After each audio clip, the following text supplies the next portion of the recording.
Hello and welcome to English Digest. I'm Seb. And I'm Elsie, and today's episode is a topic-based writing class about something we should all do from time to time. What are we talking about, Seb?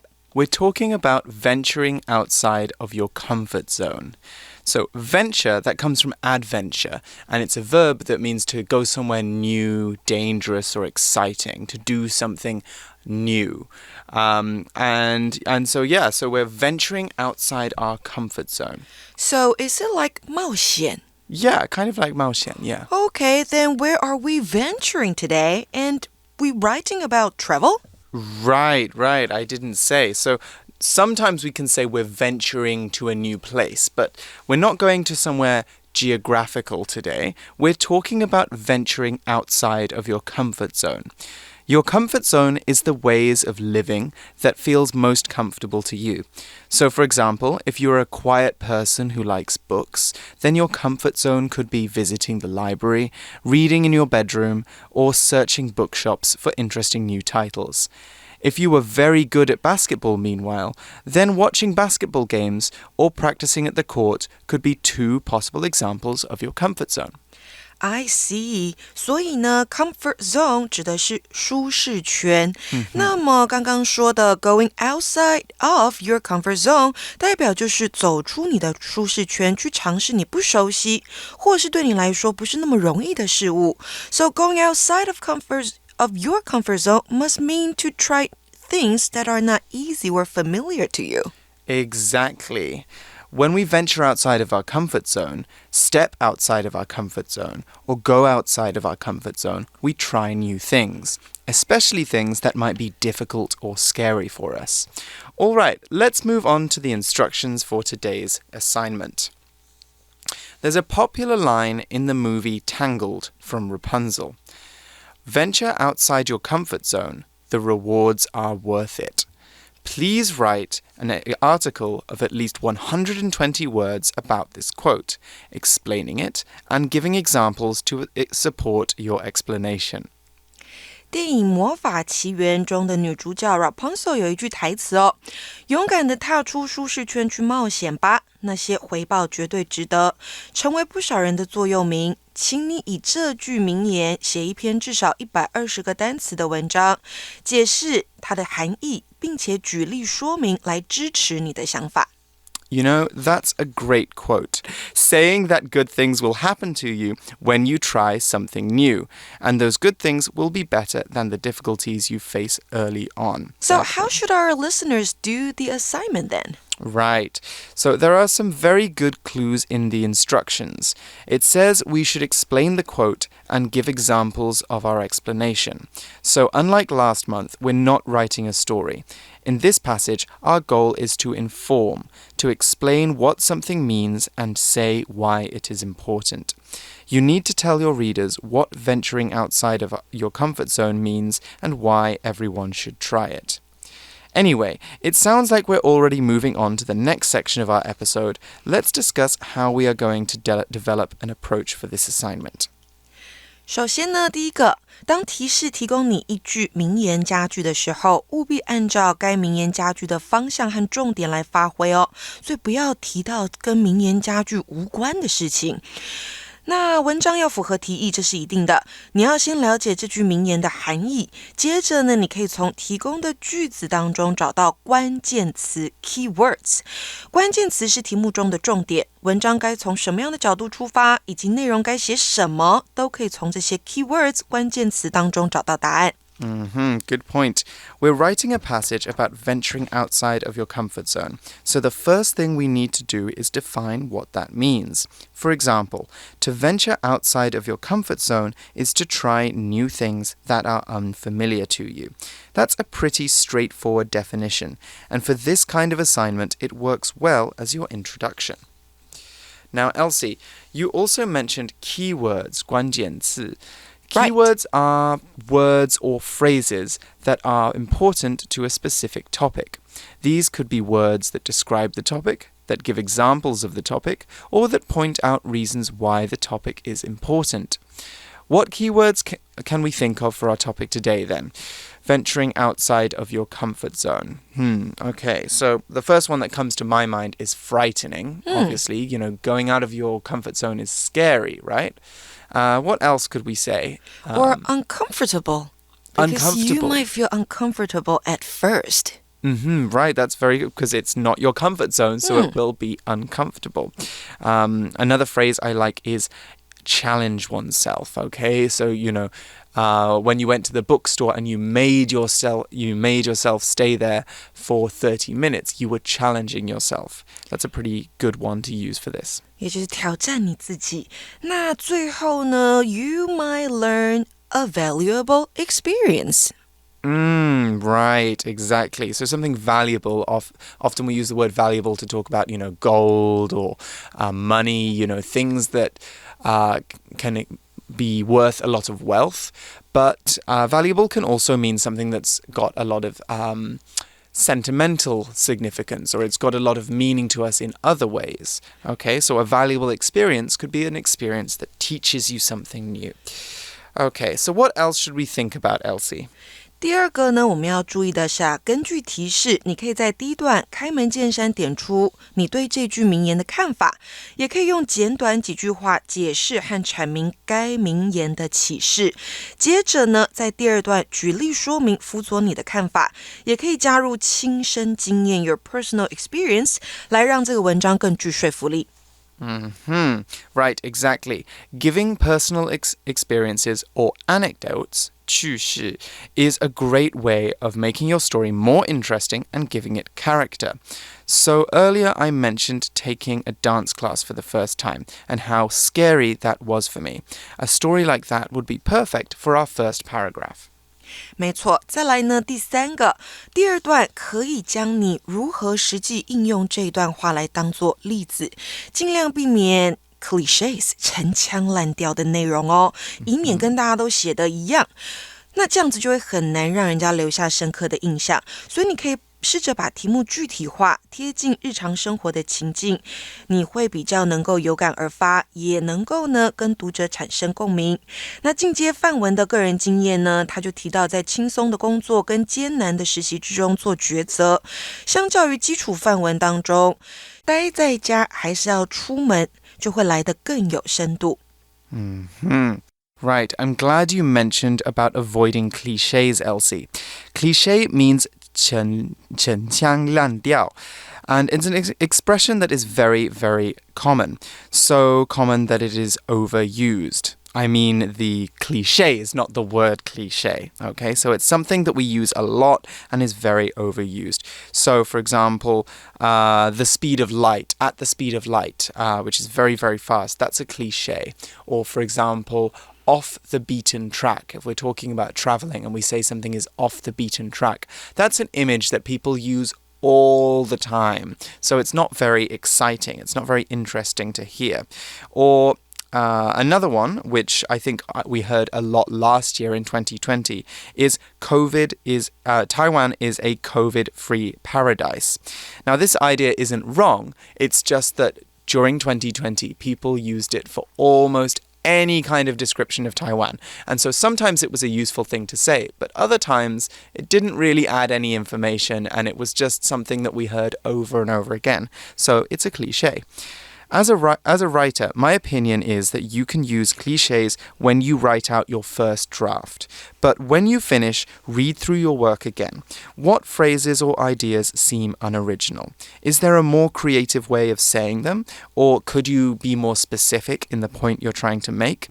Answering those questions will make your passage much more interesting and enjoyable for the reader.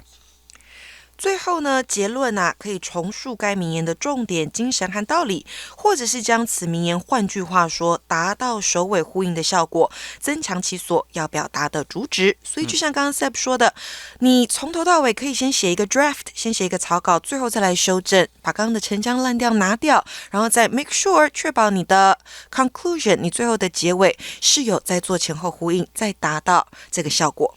Yes, exactly. I actually heard a piece of writing advice recently that said that trying to write a perfect article the first time you write it is like trying to show someone around a house that you haven't been in yet.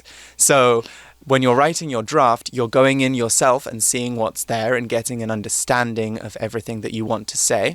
And then when you revise it, when you change your draft and make it better, that's when you're guiding the other person through the house and you're showing them, okay, this is what I want to say in the best way possible. So it's like you explore yourself first, yes, right? Explore your thoughts by writing them out, and then you can go back and find those cliches or those bits that you think you need to change. Okay, so we've had some good advice. We also talked about the conclusion, didn't we? And the conclusion should be a reflection on our topic. So venture outside of your comfort zone. The rewards are worth it. By the time the reader has finished the story, your explanation and your examples will have convinced them that it is a good idea, that it is good to try new things, even if they are scary. Now, I'm not saying you should repeat the same sentence at the beginning and end of the passage, just that your conclusion should agree with your introduction. That's why you should always give yourself a minute at the end to reread your passage back to yourself. Does your conclusion support your introduction? Double check to be sure. Right, let's move on to brainstorming some ideas. Now, today's topic is about getting out of your comfort zone. So before we get started, we need to have an example of what our comfort zones might be and how we might step out of them. So we've already talked about dancing and we've talked about reading books. Those are just two of thousands and thousands of examples of stepping outside of your comfort zone.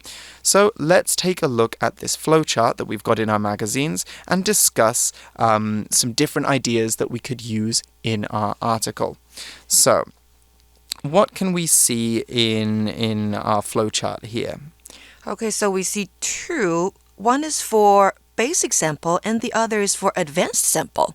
Okay. So it sounds like the basic sample is going to be some easier ideas. If you're not so confident with your English, just try and think of some very simple ideas.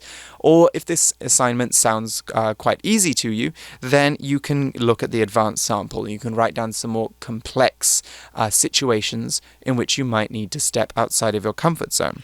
Right. So what is the first one we have for basic sample? So for the basic sample, the comfort zone is home.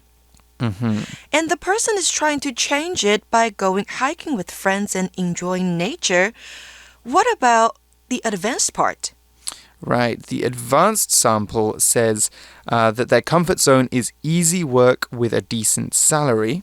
And the changes they're going to make are choosing an unpaid and stressful internship. So the problem here is more complicated. It is, right. In the basic sample, we have a very clear, obvious kind of situation in which someone doesn't like going out, and so they challenge themselves to go outside and spend time with their friends by going hiking. In the advanced sample, we have, yes, more of a complicated situation. And I can actually relate to this one. This one sounds quite similar to something I experienced a couple of years ago.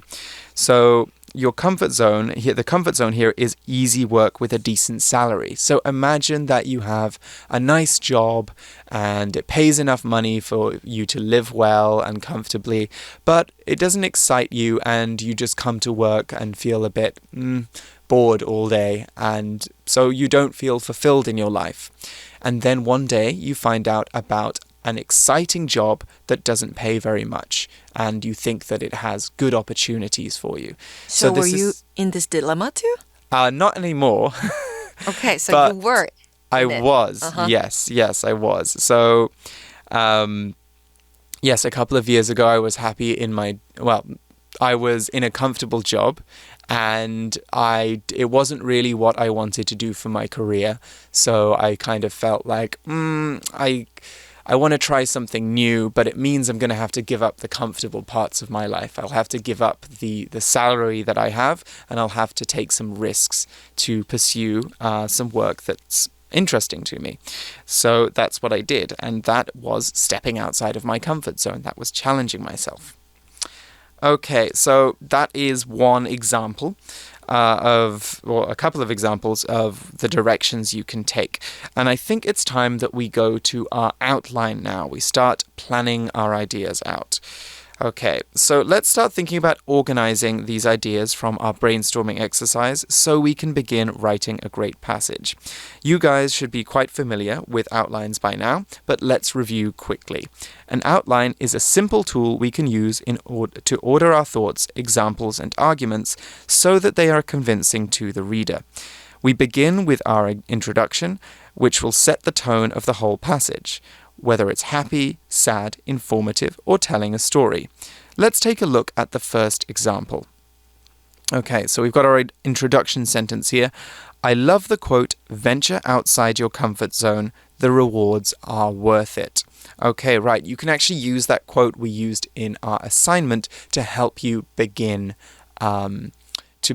your writing passage. Exactly. And people often do this in essays, actually. They use powerful quotes in their first sentence or their first paragraph because powerful quotes can make us think a lot. When you hear this quote, you think, wow, okay, that's true. I wonder how it relates to my life.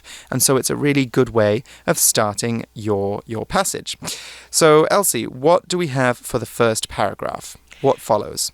再来呢，第一个段落，我们当然要我们第一个 topic sentence. So we need our topic sentence 1 here. 那这边呢，写的是提供给同学们的是 It means a great deal to me. 也就是这一个 quote 对我来说意义相当重大。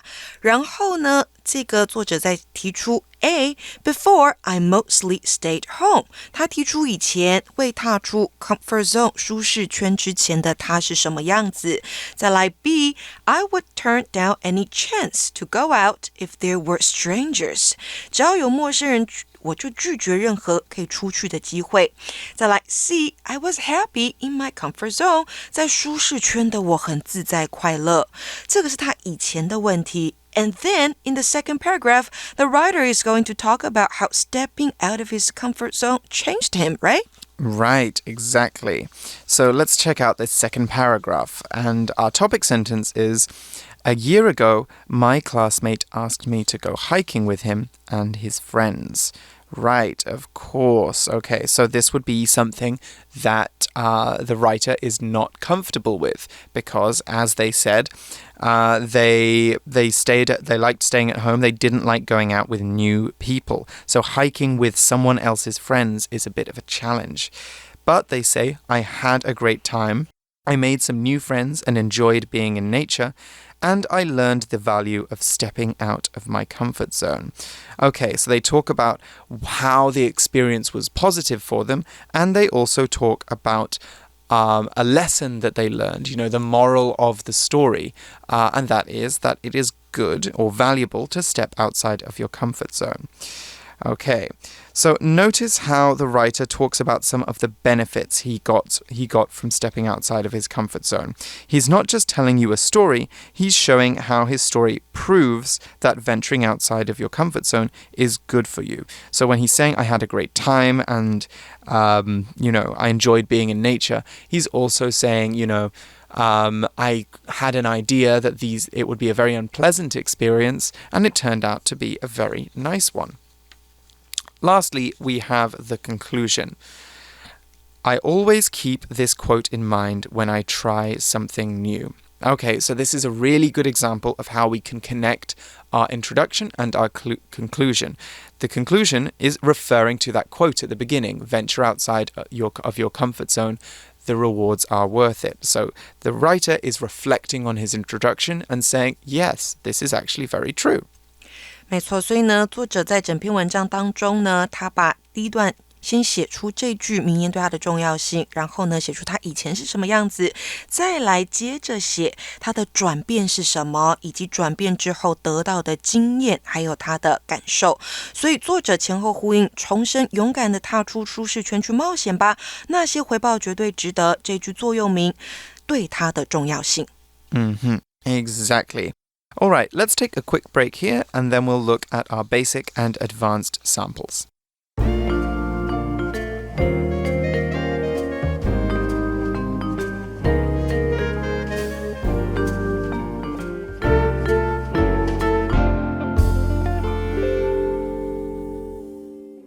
Basic sample. I love the quote, "Venture outside your comfort zone. The rewards are worth it." It means a great deal to me. I guess you could say I didn't used to live a life of adventure. I mostly stayed home and watched TV or played video games. I would turn down any chance to go outside and do something else, especially if it involved strangers. I was quite happy in my comfort zone. Then, about a year ago, one of my classmates asked me to go hiking with a group of his friends. He wasn't expecting me to say yes, and I think that motivated me to surprise him. I had a great time. I made some new friends and really enjoyed being in nature. I learned the value of stepping out of my comfort zone. This quote is now something I'll always keep in mind when the opportunity to try something new comes along. Okay, what did you think about this one, Elsie? What did you think about the basic sample? I think the basic sample is short but very clear. The writer begins the essay by saying how this quote is important and meaningful to him. Next, he provides an example for how he used to be. Then he talks about this wonderful experience with a group of new friends. And in the end, he tells his readers that he'll always remember this quote. That's very true. He does. And so it's very nice. It has a very nice story to it, and it has a strong moral that we can learn from at the end. Right, and a good structure. A good structure too, and some good vocabulary. So we saw this phrase, a great deal. It means a great deal to me at the beginning of the passage. And a great deal means very much or a lot. We can use a great deal as an adverb. So, for example, I care a great deal about you. Or I lost a great deal of money when the stock market crashed. Those are two examples of a great deal. Or we could actually talk about this other phrase, learn the value of something. And I think this is one you can definitely use in your own writing. Because when we learn the value of something, we learn why something is important or how important something is. So, for example, I went to the dentist recently and found out I needed a filling. The dentist said it was because I don't brush my teeth properly. So I learned the value of brushing my teeth. Okay, it's a little bit of a dirty example. I would like to think that everybody knows the value of brushing their teeth. But of course, that person didn't know why it was important before, and they did afterwards. So we can say they learned the value of that activity. And lastly, we've got this phrase, comes along. Now, when something comes along, it happens in your life or it enters in your life. So it's kind of like 发生, I guess, in Chinese. A sentence we could use, the article says that the writer will be ready to try new things when there are new opportunities in his life. So when there are new opportunities, when opportunities come along, he will be ready to try them. Okay. So whenever an opportunity to travel comes along, I always book the first plane ticket I can get hold of. That's an example of how we can use that word. All right, let's go on to the advanced sample now. Advanced sample. I recently heard the quote, "Venture outside your comfort zone. The rewards are worth it." This would make an excellent motto. Whoever came up with that quote has my sincere admiration. Without the advice it contains, I would never have the prospects I do now.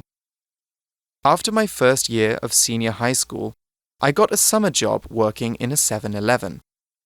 I made a good impression on the store manager, who offered me a job again the following summer. I was almost certainly going to take it, as it was easy work with a decent salary. Then, however, I heard through my school about an internship with Crawford & Sons, a law firm. This put me in a dilemma. The internship was unpaid and was likely to be both hard and stressful.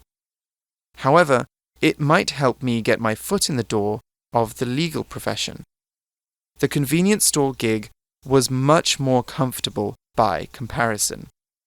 I was struggling to decide what to do when I heard that quote in a movie. It spoke to me. With my mind made up, I took the internship. It did involve long, strenuous days, but I gained significant experience and made important contacts. I also learned a valuable lesson that stepping outside my comfort zone is definitely worthwhile, something I won't forget in a hurry. Okay, so obviously this is a much more detailed passage. What did you think of it, Elsie? I think the writer here writes more about how he struggled before making the decision, right? Especially in the second paragraph, I believe. And compared with the basic sample, 在 basic sample 里面，他说 It means a great deal to me. 不过在这个 advanced sample 里面，他用了一个更吸引读者的说法，也就是 Whoever came up with that quote has my sincere admiration. Right, exactly. 再来呢，还有一个 dilemma 的用法 ，put somebody in a dilemma， 那就是将某人放到两难的状况之中。Exactly. We also saw this word motto, didn't we? Now, a motto, that's M-O-T-T-O, is a saying you live by. So it could be any kind of idea or concept that helps you, that represents your values, or that you're trying to use to remember a new value you're trying to take on. So, for example, one famous one is early to bed, early to rise. Or I think the full version of that motto is early to bed, early to rise makes a man healthy, wealthy, and wise. So it's saying, you will live a much more productive life if you go to bed early and you get up early. That's basically what that sentence says. And that's something I try to live by. I wouldn't say that that is a motto I successfully live by, but it's a good thing to remember, isn't it? Right, 所以呢 motto 代表的就是你的座右铭。Exactly. Elsie, do you have any mottos? I think mine is do your best and leave the rest to God.